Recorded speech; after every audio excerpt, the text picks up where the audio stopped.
بسم الله الرحمن الرحيم تبارك الذي بيده الملك وهو على كل شيء قدير الذي خلق الموت والحياة ليبلوكم أيكم أحسن عملا وهو العزيز الغفور الذي خلق 7 سماوات طباقا ما ترى في خلق الرحمن من تفاوت فارجع البصر هل ترى من فطور ثم ارجع البصر كرتين ينقلب إليك البصر خاسئا وهو حسير ولقد زينا السماء الدنيا بمصابيح وجعلناها رجوما للشياطين وأعتدنا لهم عذاب السعير وللذين كفروا بربهم عذاب جهنم وبئس المصير إذا ألقوا فيها سمعوا لها شهيقا وهي تفور تكاد تميز من الغيظ كلما ألقي فيها فوج سألهم خزنتها ألم يأتكم نذير قالوا بلى قد جاءنا نذير فكذبنا وقلنا ما نزل الله من شيء إن أنتم إلا في ضلال كبير وقالوا لو كنا نسمع أو نعقل ما كنا في أصحاب السعير فاعترفوا بذنبهم فسحقا لأصحاب السعير إن الذين يخشون ربهم بالغيب لهم مغفرة وأجر كبير وأسروا قولكم أو اجهروا به إنه عليم بذات الصدور ألا يعلم من خلق وهو اللطيف الخبير هو الذي جعل لكم الأرض ذلولا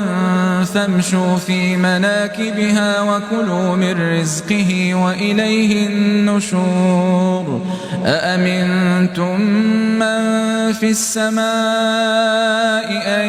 يخسف بكم الأرض فإذا هي تمور أم أمنتم من في السماء أن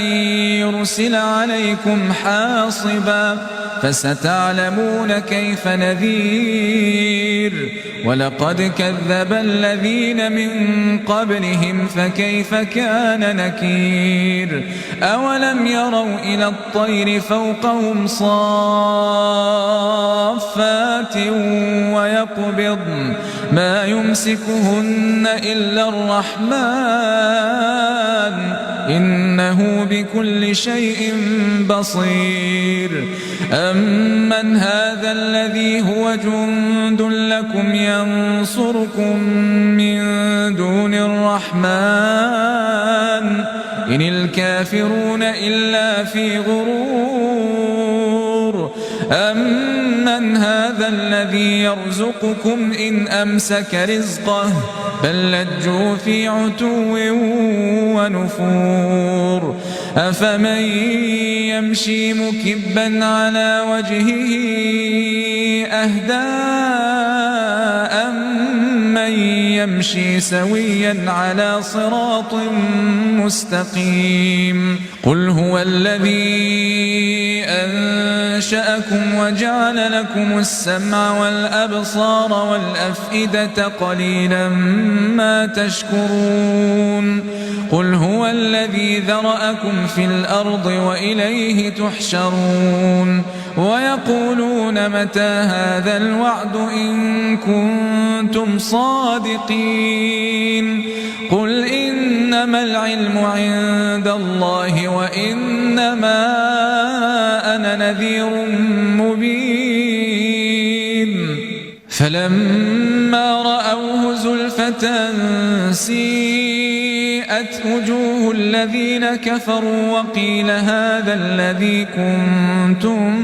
به تدعون قل أرأيتم إن أهلكني الله ومن معي أو رحمنا فمن